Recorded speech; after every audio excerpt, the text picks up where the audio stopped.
አንድ ሰው ህይወቱ ወደ ትክክለኛው መስመር እየገባ መሆኑን የሚያውቀው የሰው ኃጢያት ካይምሮው እየጠፋ የራሱ ኃጢያት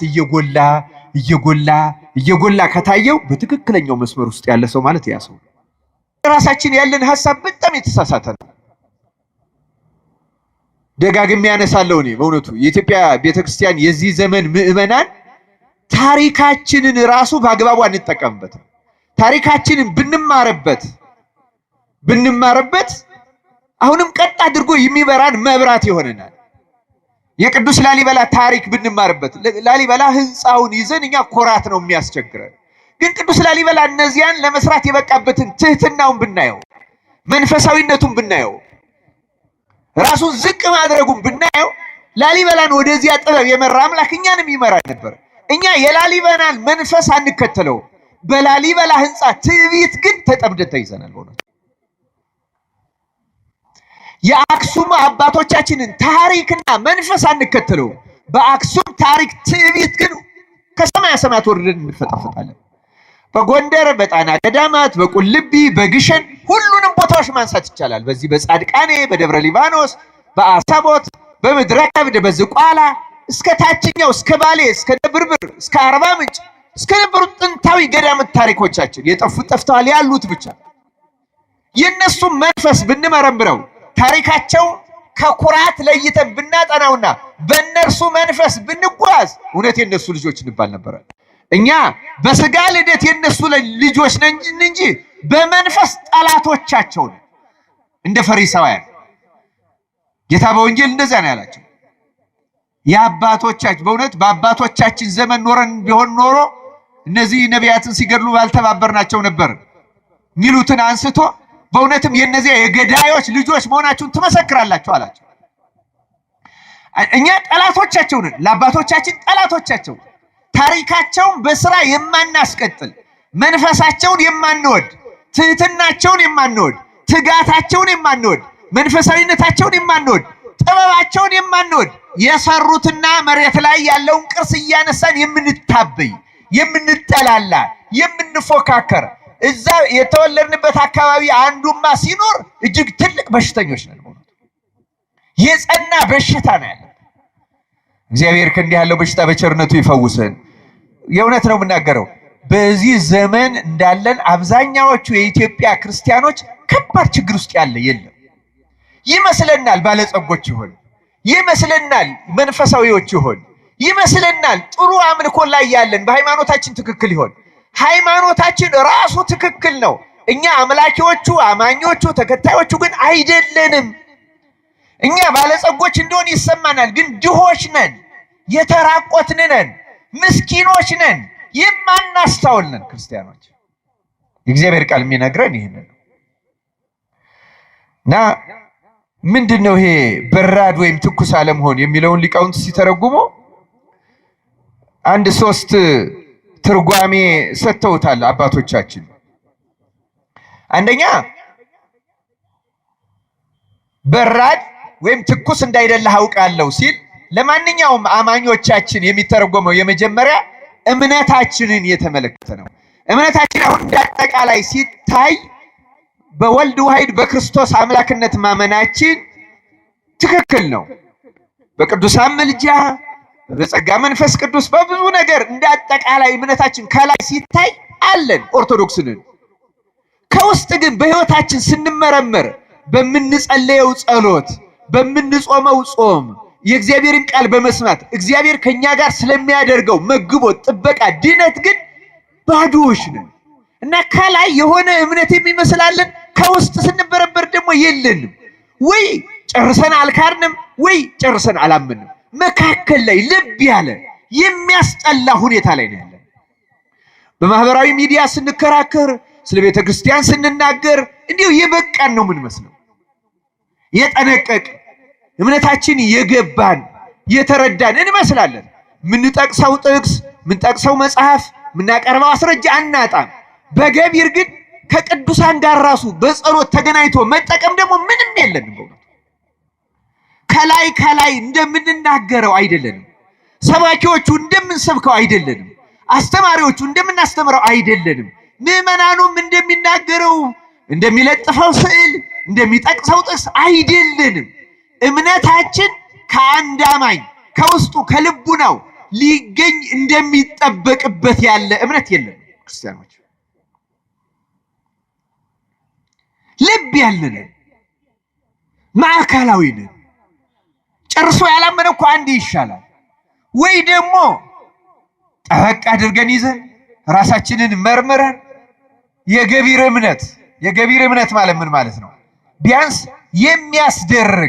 የሚያስደርግ ማለት ምን ማለት ነው? እንደ መቶ አለቃው ቃል ብቻ ተናገር ብላቴናይም ይፈወሳል ብሎ አምኖ የሚያስደርግ እንደዚያች ከነናዊት ሴት ከውሾቹ እንዳንዱ ቁጠረኝ፣ ውሾች ከጌቶቻቸው ማዕድ የሚወድቀው ፍርፋሪ ይበላሉ ብላ የሚያስደርግ እምነት፣ እንዲህ ያለ እምነት እያለ ጌታ ያደነቃቸው። የሚያደርግ አለ ገባሪ ማለት የሰናፍጭ ቅንጣት ታክል እምነት ቢኖራችሁ ይህን ተራራ ከዚህ ተነቅለ ሂድ ቢትሉት ምን ይሆናል? ግድ የለም ተአምራት ማድረጉ ይቀርብ። ቢያንስ ለምነን ማግኘት የምንችል ለምንድን ነው የማናገኘው ይላል የእግዚአብሔር ቃል። ለምሳሌ ወንጌሉ ላይ ይላል ማርቆስ ወንጌል ምዕራፍ 14 ላይ በጸለያችሁና በለመናችሁ ጊዜ የለመናችሁትንና የጸለያችሁትን እንደተቀበላችሁት አድርጋችሁ ቁጠሩ እመኑ ይላል። ያን ጊዜም ይደረግላችኋል ይላል። ለምንድን ነው የማይደረግ ካል እየለመንም ይደረጋል ብለን አናምንም። እምነታችን መካከለኛ ጠይም ነው፣ ልብ ያለ ነው። ክህደትም አይደለም እምነትም አይደለም ክርስቲያኖች። እና እኛ ለዚህ እኮ ነው ጌታ ልተፋህ ነው። ምክንያቱም ልብ ያለ ይተፋል፣ ያስታውካላ፣ ገብቶ አይስማማም፣ ጤና አይሰጥም። አንዱን ብትሆን ይሻለኝ ነበር፣ ትኩስ ወይም በራድ በሆንክስ መልካም ነበረ አለ። አይደለንም እኛ ወይ ከሃዲም አይደለንም አማኝም አይደለንም። በእውነቱ አስቸጋሪ ነገር ላይ ነው ያለነው ክርስቲያኖች። ይሄም ብቻ አይደለም። በእውነቱ እንደው እምነታችንን አሁን ስናየው ሁለት ጥቅሶችን ማንበብ እፈልጋለሁ። ቅዱስ ጳውሎስ ለቲቶ በላካት መልእክት ላይ ምዕራፍ 1 ቁጥር 16 እንዲህ ይላል፣ እግዚአብሔርን እንዲያውቁ በግልጥ ይናገራሉ። እኛን የሚመለከት ነው። እግዚአብሔርን እንደሚያውቁ በግልጥ ይናገራሉ። ዳሩ ግን አለ የሚያጸይፉና የማይታዘዙ ለበጎም ስራ ሁሉ የማይበቁ ስለሆነ በስራቸው ይክዱታል አለ። ይሄ እኛን ይመለከታል አይመለከትም? እንደምናውቅ እንናገራለን። እምነታችን ትክክል እንደሆነ፣ ተዋህዶ ንጽሕት እንደሆነች፣ የአባቶቻችን ግር ተአምራት እንናገራለን በእውነቱ እና እንደምናውቅ እንናገራለን። ግን ደግሞ በብዙ ነገራችን የምናጸይፍ ነው። የእግዚአብሔር ቃል የሚወቅሰን እንደዛ ብሎ ነው። እና በምን ያለ ከእውቀት ሲታዩ፣ ከንግግራቸው ሲታዩ፣ ከምስክርናታቸው ሲታዩ እግዚአብሔር እንደሚያውቁ በስራቸው ግን ይክዱታል። እኛ እንደዚህ ያለ ወይ በስራችንም ጨርሰን እንመን ወይም ደግሞ በእውቀቱም ጨርሶ መካድ ይሻላል እኮ። አሁን መካድ ጥሩ ነው ለማለት አይደለም የምናገረው። እግዚአብሔር ግን ከሁለቱ አንዱ መካከል ላይ ነው ያላችሁ ይለናል። ይሄ በአብዛኛው እኛን የሚመለከት ይመስላል። እንደምታውቁት ቅዱስ ጳውሎስ ሁለተኛ ጢሞቴዎስ መልእክቱ ምዕራፍ 3 ቁጥር 5 ላይ ቁጥር 1 ጀምሮ ይሄ በመጨረሻው ዘመን ስላሉ ሰዎች ሲናገር ትዕቢተኞች፣ እንዲህ የሚያደርጉ፣ በትዕቢት የተነፉ፣ እንዲሚያደርጉ እያለ ገንዘብን የሚወዱ ያለ ይዘረዝርና መጨረሻ ላይ ሲያጠቃልለው የአምልኮ መልክ አላቸው፣ ኃይሉን ግን ምን አድርገዋል አለ ክደዋል። ከነዚህ ደግሞ ራቅ ብሎ ይመክረዋል። ሁለተኛ ጢሞቴዎስ ምዕራፍ 3 ቁጥር 5 ላይ አሁን እኛ ያለን ክህደት የተግባር ክህደት ነው ክርስቲያኖች። በተግባር ብዙ ድካም ነው ያለብን። በእውነተኛ ህይወት ክህደት ይገኝብናል። ከላይ ሲታይ ደግሞ እምነትም አለ እና በጣም አስቸጋሪዎች ነን። ልይዝህ አልችልም የሚለው ለዛ ነው። በዚህ በራእየ ዮሐንስ ላይ መካከል ላይ ያለን ስለሆን አስቸጋሪ ሆነን ተገኝተናል ማለት ነው። ሁለተኛ ደግሞ በእውነቱ ይሄ ለብታ የሚባለው ስንጠመቅ በይልቁንም ደግሞ በሜሮን ስንታተም ሀብተ መንፈስ ቅዱስ ያድርብናል አያድርብንም? ያድርብናል። ጸጋ መንፈስ ቅዱስ ያድርብናል እና ጌታ ያቺ ሀብተ መንፈስ ቅዱስ ሙቀተ መንፈስ ቅዱስ ሆና ሙቀት እየሰጠችን በሃይማኖትም በምግባርም ኃይል ያለው ሙቀት ያለን ቅንዓት ያለን ለጽድቅ ለቅድስና ለእውነት ለንስሐ ቅናት ያለን ለአምልኮቱ ቅናት ያለን ሆነን ያቺ የመንፈስ ቅዱስ ሙቀት እስከ ዕለተ ምጽአት ከኛ ጋር እንድትኖር ይፈልጋል። እንዲያውም እሱ ራሱ መድኃኔዓለም ክርስቶስ ሉቃስ 12:49 ላይ ስለዚህ እሳት ሲናገር በምድር ላይ እሳት ልጥል መጣሁ አለ ይላል። ምን ልጥል መጣሁ? እሳት ልጥል መጣሁ ይልና አሁንም የነደደ ከሆነ ይላል ቃሉ፣ አሁንም የነደደ ከሆነ ዘንድ ምን እፈልጋለሁ አለ ይላል። ምክንያቱም ያቺ እሳት በሐዋርያት አድራ ስትቀጣጠል ስትነድ ያያታል። እኛ ግን ያቺ ሙቀት የለችም፣ ያቺ የምትቀጣጠል። ለምሳሌ አንድ ሰው በንዴት በእልህ ተበሳጭቶ ተቆጥቶ የሚያደርገው የሙቀተ መንፈስ ቅዱስ አይባልም። ክርስቲያኖች ሙቀተ መንፈስ ቅዱስ በነገራችን ላይ ይቺ በውስጥ የምትነድ እሳት መጀመሪያ የምታቃጥለው በእኛ ውስጥ ያለ የኃጢአት ፍላጎት ነው። ማን ነው የምታቃጥለው አልኳቸው? በእኛ ውስጥ ያለ በራሳችን በነፍሳችን ውስጥ ያለ የዝሙትን፣ የጥላቻን፣ የኃጢአትን፣ የክህደትን ይህን የመሰለውን ድካም ታቃጥለዋለች እና ያነጻዋል። ውስጡ እየነጻ እየበራ ይሄዳል አንድ ሰው። አሁን በእኛ ግን በትርጓሜ እንደምትሰሙት እሳት በአመድ እንደሚዳፈን ያችን እሳት አጥፍተናታል። እንዲያውም ቅዱስ ጳውሎስ ይህን በተመለከተ አንድ ሁለት ጥቅሶችን ከተናገረው ልጥቀስ። አንደኛ ተሰሎንቄ ምዕራፍ 5 ቁጥር 19 ላይ መንፈስን አታጥፉ ይላል። ምንን አታጥፉ? በጥምቀት ያገኛችሁትን መንፈስ በሜሮት የታተማችሁበትን ያን የንጽህና መንፈስ፣ ያን የቅድስና መንፈስ፣ ያን እውነትን የመለየት መንፈስ፣ ያን ከእግዚአብሔር ጋር የመኖር መንፈስ፣ ያን የእግዚአብሔርን ቃል የመውደድ መንፈስ፣ ያን የንስሐን መንፈስ፣ የመታዘዙ መንፈስ አታጥፉ ይለናል። እኛ ውስጥ ግን ጠፍቷል። አሁን ያለው መንፈስ የምን መንፈስ እንደሆነ እናውቀዋለን። የጥላቻ መንፈስ ገኗል፣ እናውቀዋለን። አይደለም እንዴ?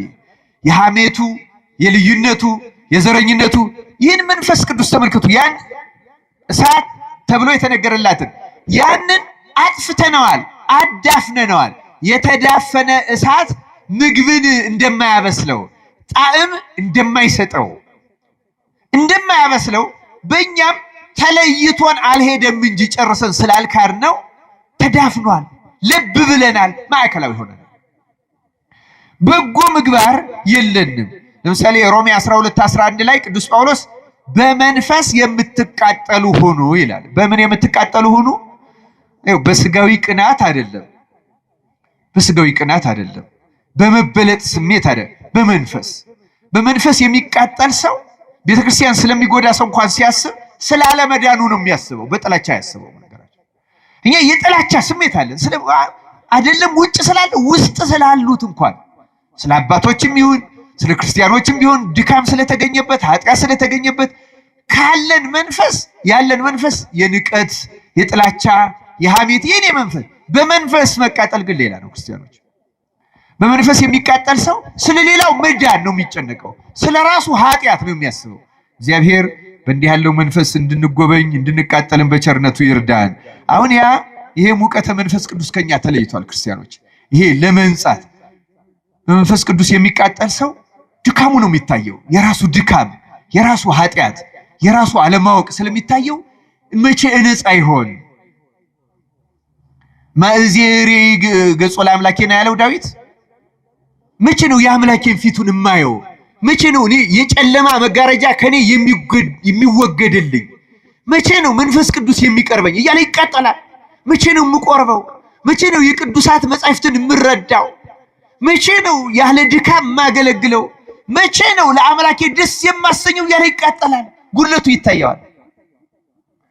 በእንዲህ ያለ መንፈስ እንድንቃጠል አምላካችን እግዚአብሔር ይርዳን። ክርስቲያኖች እኛ የድካም መንፈስ ነው የተጫነን። በእውነቱ የድካም መንፈስ፣ ሌሎቹን ዝቅ አድርጎ የማየት መንፈስ፣ እኛ የተሻለ እንደሆን የሚሰማም ስሜት ደጋግሜ የዚህ አውደ ምሕረትም ላይ ተናግሬዋለሁ። በማንኛውም ጊዜ በማንኛውም ህይወት ውስጥ ያለ ሰው ራሱ ልቡናው ለራሱ ከሆነ ሰው እሱ እንደሚሻል የሚነግረው ሰው ካለ ያ ሰው ፈጽሞ የወደቀ ሰው ነው። በማንኛውም ጊዜ በገዳም ቢገባ ቢመንን እንደ አባ ዳንኤል የዱር ቅጠል ቢበላ እኔ እሻላለሁ የምትል መንፈስ ካለች የመጨረሻ የውድቀት መንፈስ ነው ክርስቲያኖች። ክርስትና ከማንኛውም ሰው አንሳለሁ የሚል መንፈስ ነው። ደጋግሜ ማስታወስ ፈልጋለሁ። አባ መቃርስ እንዲሁ አንድ ተጋዳይ መነኩሴ የመጣና ለራሱ እንደ የተሻለ መንፈሳዊ ህይወት ላይ እንዳለ ተሰምቶታል። ግን ደግሞ ድንገት የቀረኝ ካለ ብሎ መጥቶ ጠየቀው። እንዴው እንዴት ሆኜ ልኑር? ምን ባደርግ የተሻለ እግዚአብሔር እንደሳሰኘዋለሁ? አባቴ ወይ ምክርህን ስጠኝ አለው። በመክርህ ትሰማለህ ወይ አለው። እንግዲህ ያ በመንፈስ ቅዱስ የከበረ ስለሆነ መንፈሱ ይታየዋል። እንዲህ የሚል ሰው እንዲሁ ምን ቀረኝ አይነት ነው። እንዲሁ ጥሩ እኮ ነኝ፣ እንዲሁ ምን ይሆን የቀረኝ አይነት ስሜት በውስጡ አለ። ይህ ትዕቢት ነው፣ አባቶች ያውቁታል። እንዴ ልሰማህ አይደለም ወይ የመጣሁት አለው። እና ይህን ሲለው እንግዲያውስ ከማንም ሰው በምድር ላይ ካለ ከየትኛውም ከምታውቀውም ኃጢአተኛ ቢሆን እንደምታንስ ውስጥህን አሳምነው ያን ጊዜ ትድናለህ አለው ይላል። ይህን ሲለው እውነትም በትዕቢት መንፈስ የመጣ ስለነበረ እንዲህ አለው፣ ጥሩ አባቴ ግን ባንስ እንዴት ከነፍሰ ገዳይ አንሳለሁ አለው ይላል መልሶ። አያችሁ ያቺን የትዕቢት መንፈስ እንዴት መለሰለት። አየው እዚህ ቲቶ ላይ ቅዱስ ጳውሎስ የገለጸው ቃል አለ፣ ለንጹሆች ሁሉ ንጹህ ነው ይላል አይደለም? ይላል አይልም? ንጹህ ብትሆን ኖሮ ዓይንህ እያየ እንኳን ሲገድል ብታየው ኖሮ ይሄ ሰው አንድ ሰው ገደለ፣ እኔ ግን ራሴን ደግሜ በመግደል ከርሱ በልጣለሁ ትል ነበረ። አንተ ንጹህ ስላልሆንክ ግን እሱ ካንተ የሚከፋ መስሎ ታየ። ስለዚህ ሂድና ንስሐ ግባ አለው ይላል። እያዘነ ተመለሰ። አያችሁ መንፈሳዊ ሕይወት ማለት በመንፈስ ድሆች የሆኑ ምን ይሆናሉ ነው የተባለ? ብፁዓን ናቸው ነው አይደለም የተባለ? ሰው በመንፈስ ቅዱስ ካለ ውስጡን የሚሰማው ባዶነት ነው፣ ኃጢአተኝነት፣ ደካማነት፣ ወራዳነት። ባለጸግነት ከተሰማው እንደዚህ ሎዶቅያ ቤተክርስቲያን እኔ እኮ ጸልያለሁ በየቀኑ ማንም አያውቅም። ሌሊት 9 ሰዓት እስከ 11 ሰዓት መጸለያትን እኮ ማንም አያውቅም። በዚህ ሰዓት መሰግዳትን ማንም አያውቅም። እንዲህ አድርጌ መጸውታትን እኮ ማንም አያውቅም። ይቺማ ስንቄ ናት እያለ ለራሱ ድልብ እንዳዘጋጀ እግዚአብሔርን ደስ የሚያሰኝ መንፈሳዊ ሀብት እያከማቸ እንደሆነ ለውስጡ የሚሰማው ሰው ደሃ ነህ ይለዋል እግዚአብሔር። አንተ ባለጸጋ ነህ ይላል፣ ግን ደሃ ነህ፣ ምስኪን፣ ምንም ራቆትህን ነህ። ከእንደዚህ ያለ ባለጸጎች እንደሆን መንፈሳውያን እንደሆን እየተሰማን ባዶ ከሚያደርግ ድህነት እግዚአብሔር ያውጣን። ክርስቲያኖች ክርስትና በጣም የፍጹም ድህነት ሃይማኖት ነው። በመንፈስ ድሃ መሆን፣ በእውነት ድሃ መሆን። በእውነት ማለት ምንም የለኝም ደግሞ የለን። እኛ እኮ ደግሞ የምናሳዝነው ሳይኖረን እኮ ነው። ሳይኖረን እንዳለን የምናስብ ብንጾም ብንጸልይ ያለ ማዕከላዊ እንዳይቀር ሐሜታ ያልቆመለት፣ ምጽዋት ያልተከተለው፣ ርህራሄ የሌለው፣ ትችት ያለቀቀው፣ ከፍ ዝቅ ያለቀቀው አንዱን በዚህ ሰዓት እንዴት ይበላል እያለ ይተቻል። በሽተኛ ሆኖ እንደሆነ አናውቅ። ምን እናውቃለን? ሰዎች ቢበሉ ምን አገባን? የራሳችን ንጹም ክርስቲያኖች ብዙ ጉድለት ነው ያለው። ጾማችን ብዙ ጉድለት አለው። ጾማችን ብቻ አይደለም ጸሎታችን ብዙ ድካም አለው። ክርስቲያኖች ይህንን ነው ዕውር ነህ የሚለውና እግዚአብሔር ቃል የሚነገረው በመንፈስ አይደለም እኛ ያለ ነው። በእውነቱ ምንቃጠልም ከሆነ በቅናት መንፈስ፣ በዚህ በስጋዊ መንፈስ ነው የምንቃጠለው። እግዚአብሔር ከዚህ ነፃ ያውጣል። ሶስተኛ ይሄን ልብ ብለሃል የሚለውን ሲተረጉ በራድ ወይም ትኩስ አይደለም የሚለውን ለመነኮሳት ይሰጣሉ። መነኮሳትን ከላይ ከጵጵስና ጀምሮ በየትኛውም ደረጃ ያለ መነኩሴ ልብ ብለሃል የሚለውን እንዲያውም አንድ አባት ለመነኮሳት አብዝቶ አጽንቶ ሲተረጉም ምን ይላል? አንዳንድ መነኮሳት ይላል ከዚህ ዓለም ሆነው ሴቶቹ ባል ወንዶቹ ሚስት አግብተው ወጥተው ወርደው ሰርተው ልጅ ቢያሳድጉ መልካም ነበረ፣ እንዲህ እንዳይባሉ መንኩሰናል ይላሉ። መነኩሴ ደግሞ በገዳም ገብቶ በመንፈስ ቅዱስ ተቃይቶ የሚቃጠል ሞቅ ያለ ነው። ወይ በዓለም እንዳለ በትዳር እንዳለ አልቀዘቀዙ፣ ወይ በገዳም መንፈስ ቅዱስ አድሮበት ለሌሎቹ ለዓለም እየማለደ ገዳም ገብቶ መመንኮስ ማለት ስለራሱ ድነት ብቻ ሳይሆን ስለ ዓለም ሁሉ ሌት ተቀን መማለድ ማለት። ወይ እንደዚያ ሙቀተ መንፈስ ቅዱስ አድሮበት ስለራሱ ድነት ብቻ ሳይሆን ስለ ዓለምና ስለ ሰው ልጆች ድነት አይለምንም። ወይ እንደነዚህ አልሞቀ፣ ወይ በትዳር እንዳሉት አልቀዘቀዘ። ማዕከል ላይ ሆኖ ልብ አለ። መንኩሻለሁ ይላል ግን ሀብት ይሰበስባል። መንኩሻለሁ ይላል ግን ፍቅረ ዓለም አልወጣለትም። መንኩሻለሁ ይላል እንኳን ስለ ዓለም ድነት ሊለምን ከመካከሉ ያሉትን አንዱን መነኩሴ በሆነ ነገር ይጠላዋል፣ አንዱን ካህን በሌላ ነገር ይጠላል። ስለ ዓለም ስላልተጠመ ለምን መንኩሶ የዓለም ስሙን ለውጦ አሁን ግን ዘመዶቼ በዚህ አካባቢ ናቸው፣ እዚህ አካባቢ ያለው እንዲደረግልኝ ለምን ልተፋህ ነው አለው ይላል። እንደዚህ ከመሆን አምላካችን እግዚአብሔር በቸርነቱ ይጠብቀን። አንዱን መሆን ይሻላል። ወይ አግብቶ እንደ ዓለም መሆን ወይም ደግሞ በግብር መንኩሶ ስለ ዓለም ሁሉ ድህነት መለመን። ለብ ብለሃል የሚለው ይህንን ነው ይላሉ። እኛም በዚህ ዓለም ያለን ሰዎችም ከዚህ ነፃ አይደለም። ወይ እንደ ክርስቲያን መሆን አሁን እኮ ወይ እንደ ክርስቲያን አይደለም ወይ እንደ አህዛብም አይደለም እኮ ነው። ከመካከል ላይ ያለ ከዚህ የተነሳ ነው ልተፋህ ነው የሚለው ቃል ለሁላችን የሚነገረው ማለት ነው። የተወደዳችሁ የእግዚአብሔር ቤተሰቦች በእውነቱ የእግዚአብሔር ቃል በዚህ በሎዶቅያ ያለው የቤተክርስቲያን አለቃ ይህን ከተናገረ በኋላ 3 መድኃኒት ያዝለታል። ንባቡን ሰምታችሁት እንደሆነ ደግሜ ያስታውሳቸዋለሁ። ባለጠጋ ሀብታም ነኝና ባለጠጋኝ ሁኛለሁ፣ አንድም እንኳ አያስፈልገኝም የምትል ስለሆንክ ጎስቋላም መስኪንም ድሃም እውርም የተራቆትክም መሆኑን ስለማታውቅ ይላል። የብዙዎቻችን ችግር ምን ያህል ደካሞች እንደሆን አናውቅም። ምን ያህል እውሮች እንደሆን፣ ምን ያህል በጽኑ ችግር ውስጥ እንዳለን አናውቅም። እግዚአብሔር በቸርነቱ ይግለጽልን። ለምሳሌ አንዳንድ ሰዎች አንዳንድ ጊዜ እንዲህ ያህል ጥያቄ ይጠይቁናል። እኔንም ተጠይቄ አውቃለሁ። መንፈሳዊ ሕይወቴ ትክክል መሆኑን በምን አውቃለሁ? እንደዚህ አይነት ጥያቄ በህሊናቸው ይመጣል። ጸሎቴ፣ ጾሜ፣ አካሄዴ፣ ነገሬ ሁሉ ትክክል መሆኑን በምን አውቃለሁ? በመጽሐፍ የተጻፈው ስለ ኦርቶዶክስ ትክክል ነው፣ ያንን አይደለም የምንጠራጠረው። ይህን የራሴ ተግባር ግን ተግባራዊ ሕይወቴ ትክክል መሆንና ለመሆኑን በምን አውቃለሁ ይላሉ። አንድ ሰው ሕይወቱ ወደ ትክክለኛው መስመር እየገባ መሆኑን የሚያውቀው የሰው ኃጢአት ከአይምሮው እየጠፋ የራሱ ኃጢአት እየጎላ ከታየው በትክክለኛው መስመር ውስጥ ያለ ሰው ማለት ያ ሰው። እየሰማችሁ ነው አይደለም? ስለ ሌሎች ሰዎች ድክመት፣ ስለ ሌሎች ሰዎች ኃጢአት፣ ስለ ሌሎች ሰዎች ድካም አእምሯችን የሚያስብ ከሆነ እና አሁን ለቤተክርስቲያን እንቆረቆራለን የምንለው አብዛኛው ሰዎች ቤተክርስቲያን የምትጎዳ የሚመስለን በሌሎች ሰዎች ኃጢአትና ስህተት ነው። ልክ ነው፣ ያ ሊጎዳ ይችላል። ቤተክርስቲያን ጎዳት ማለት ግን እንዳለች የቅድስናዋን ይጎዳታል ማለት አይደለም። ያን ሰው ራሱን ነው የሚጎዳው። በነገራችን ላይ ቤተክርስቲያንማ የክርስቶስ አካል ሆናት። የቤተክርስቲያን የምትባለው ህብረት ውስጥ ያሉ ተጎጂዎች አይደሉም። ውጭ ያለን ሰዎች ግን ተጎጂዎች ነን። የአጥቢያው አባል ነን፣ ቅዳሴው እንገናኛለን፣ እንደዚህ ጉባኤው ላይ እንገኛለን፣ ግን ከመንፈስ ቅዱስ ህብረት ውስጥ ላንገኝ እንችላለን እና ጉዳቱ የኛ ነው። ስለዚህ አንድ ሰው ሌሎች ሰዎች እያጠፉ እየጎዷት ነው ብሎ መጨነቁን ማቆም አለበት አንድ ክርስቲያን። ይህ ማለት በአጥቢያው ላይ መቆርቆር አይኑረው፣ ሐሳብ አይኑረው እንደዚህ ማለት አይደለም። ክርስቲያኖች ግን የመጀመሪያ የኛ መንፈሳዊ ህይወት ሳይስተካከል እኛ ወደ እግዚአብሔር ለመገናኘት ጥረት ሳናደርግ የመንፈስ ቅዱስን እርዳታ ቢያንስ ይገርማቸዋል። አንድ አባት ምን ይላል? ቢያንስ ኃጢአት ማቆም ቢያቅተን ሙሉ ኃጢአተኞች መሆናችን ከልባችን የምናምን ከሆነ የእግዚአብሔር እርዳታ አይለየንም ይላል።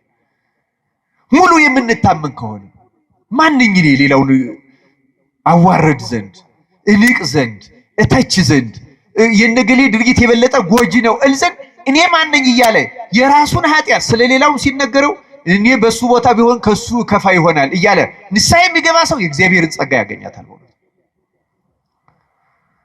አብዛኛዎቻችን ግን ኧረ በስመ አብ እንዲያው በሆንስ እንደዚህ አላደርግም የሚል የትዕቢት መንፈስ አለብን ብዙዎቻችን። የምናደርገው አይመስለንም በእውነቱ።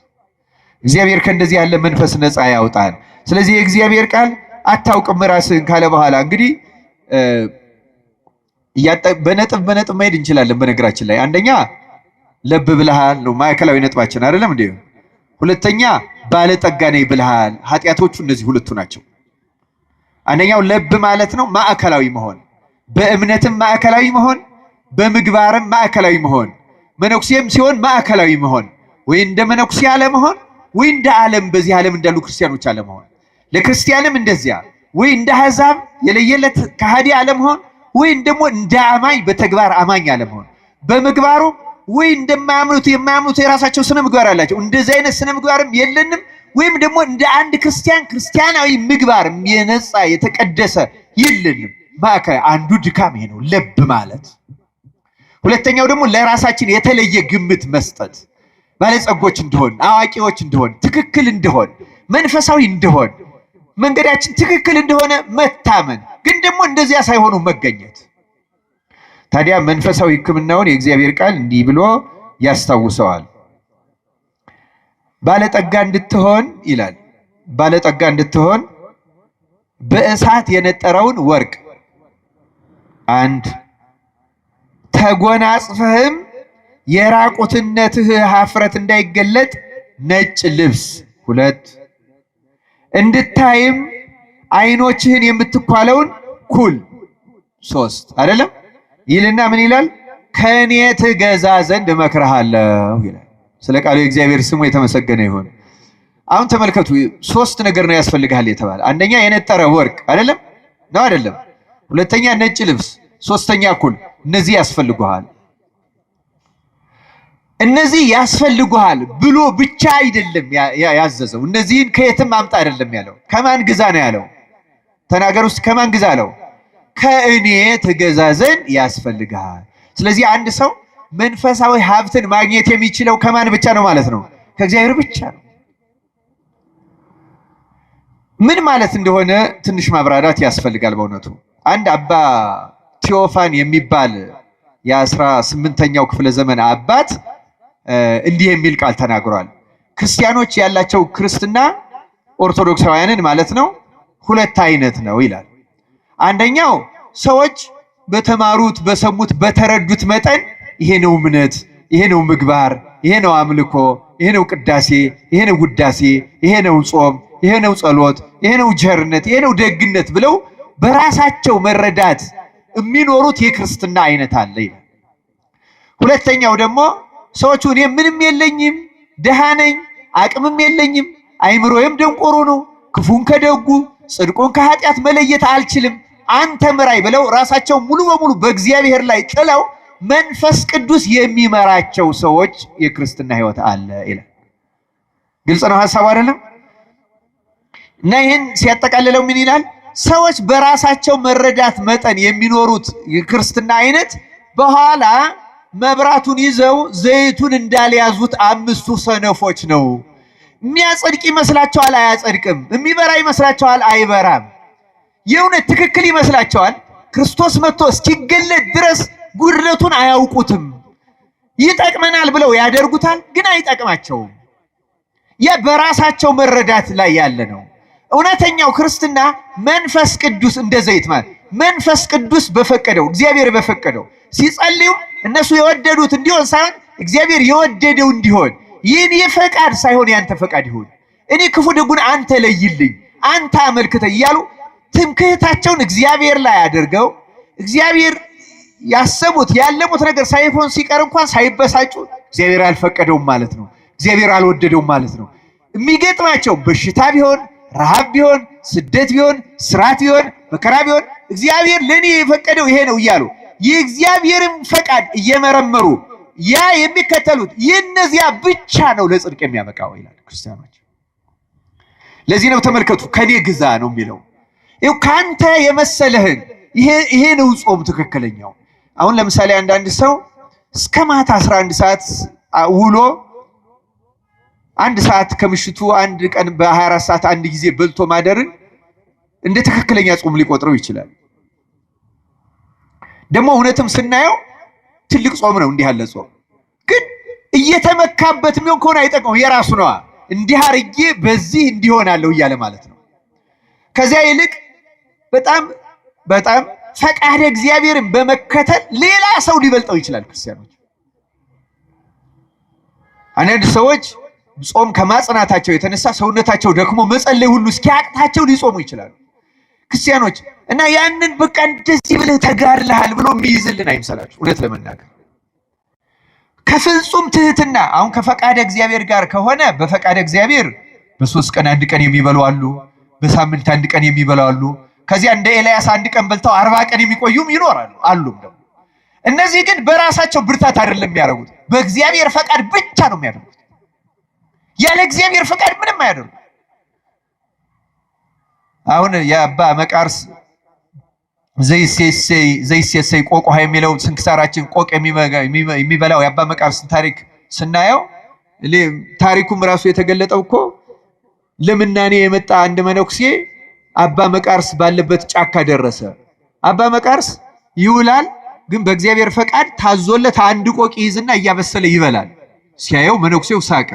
ደሞ መነኩሴ ነኝ ይላል፣ አያፍርም። ስጋ እየበላ ልክ ነው፣ መነኮሳት ስጋ ይበሉ።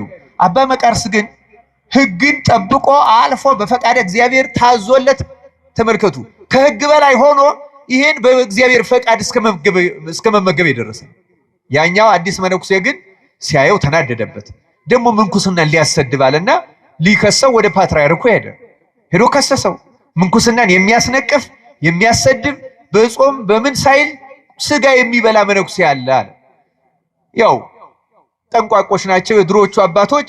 ቀጥታ አልሰማውም። እውነት መሆኑን የሚያጣራ አንድ መነኩሴ ጨምሮ ላከው። ሲልኩት በፊት ያ መነኩሴ ሲያየው አባ መቃርስ ያንን የሚነቅፈው መነኩሴ አላየውም ነበር። አሁን ግን ሲሄዱ እግዚአብሔር ገድሉን ለመግለጽ ምን አደረገለት? በየቀኑ በእግዚአብሔር ታምራት አንዳንድ ቆቅ እየመጣ ይያዝለታል።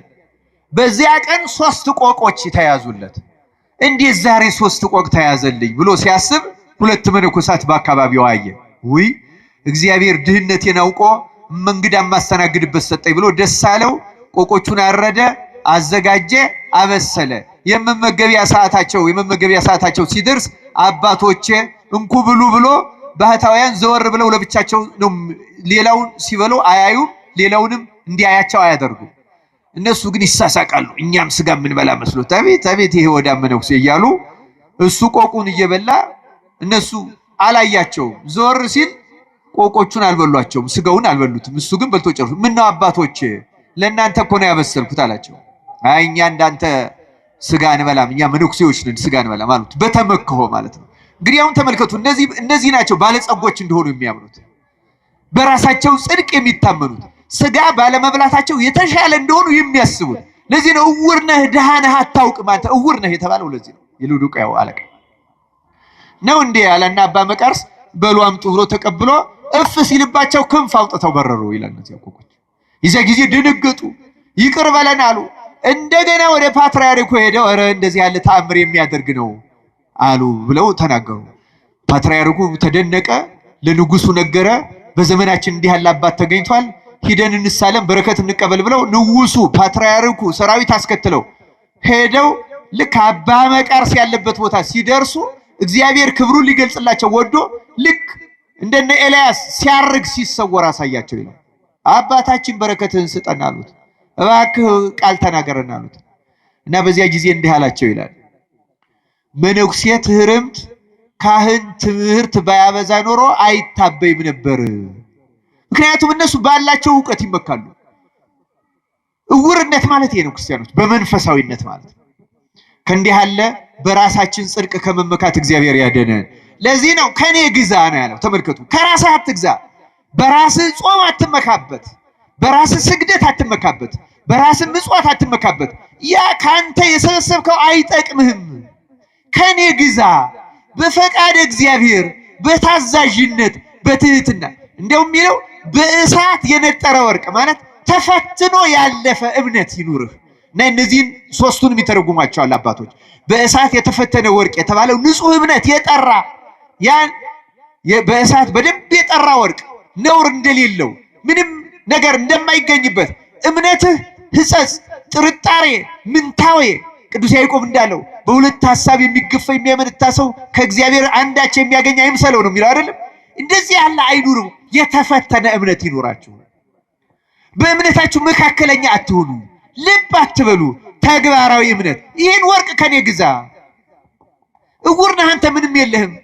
እንደምታስበው አማኝ አይደለህም። እንደምትገምተው እምነት የጠራ አይደለም።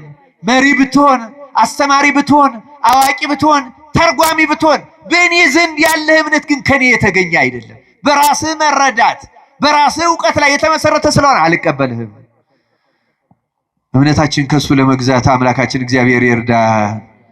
ታስታውሳላችሁ ደቀ መዛሙርቱን ጌታ ዛሬ ስለ እምነት አላስተምርም እንጂ በነገራችን ላይ በመጽሐፍ ቅዱስ ደቀ መዛሙርቱ ብዙ ጊዜ ተአምራት ካደረጉ በኋላ ጌታ ደጋግሞ የገሰጻቸው እምነተ ጎደሎዎች እያለ ነው። ታስታውሳላችሁ ቅዱስ ጴጥሮስ በባህር ጌታ ሲሄድና ጌታ መሆኑን ሲያውቁት ጌታ ሆይ እኔም እንዳንተ በባህሩ ላይ እንድመጣ እዘዝ አለው። አዘዘና አለው። ጴጥሮስ መራመድ ጀመረ። በኋላ ዝቅ ብሎ ባህሩን ሲያይፈራ ፍርሃትና ጥርጣሬ ሲያድርበት መስጠም ጀመረ። ጌታ ሆይ አድነኝ ብሎ ጮኸ ይላል። ጌታ ምንድነው ያለ? አንተ እምነት ምን የሆነህ ነው ያለው? ይጎድልህ። አይገርማችሁ? በባህር ላይ እስከ መራመድ ደርሶ ጴጥሮስ የእምነት ጉድለት ከተገኘበት እኔና እናንተ ምን ያህል የእምነት ጉድለት ይገኝበት ነው?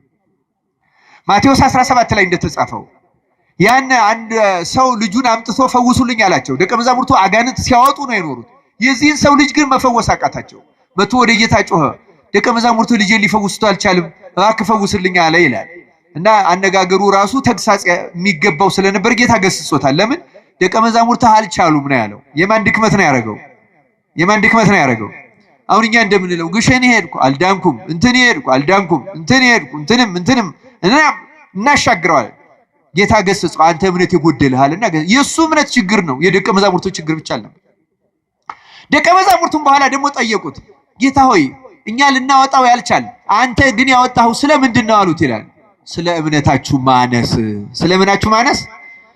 ተመልከቱ፣ አጋንንትን እያወጡ የእምነት ማነስ ከተገኘባቸው የኛ እምነት የጠራ ወርቅ ነው ብላችሁ ታምናላችሁ? ምን ያህል ድካም እንዳለብን አስተውሉ ክርስቲያኖች። እንደምናስበው አይደለም እምነታችን፣ እንደምንናገረው እንደምንፎክረው አይደለም። ቢኖረን እንኳን በእኛ መረዳት ላይ የተንጠለጠለ ነው። ከእግዚአብሔር ያገኘ ነው፣ የተገለጸ የነጻ የጠራ ፈተና የሚያሻግራል። የጠራው ወርቅ ከኔ ግዛ፣ የጠራ እምነት። ለዚያ ነው ደቀ መዛሙርቱ ጌታ ሆይ እምነት ጨምርልን፣ እኛም እምነት ጨምርልን ብለን እሱ እንዲጨምርልን መልካም ፈቃዱ ይሁን። ነጭ ልብስ ራቁትነትህን እንድትሸሽግ አለ። ያ አባት የሎዶቅያው አባት እኮ ራቁቱን አልነበረም። ባለጸጋ ያጌጠ የተኮነሰነሰ ነበር። ውስጡ በእግዚአብሔር አይነት ሲታይ ግን ራቁት። አሁን እኛም ብዙዎቻችን እንደዚህ አይደል?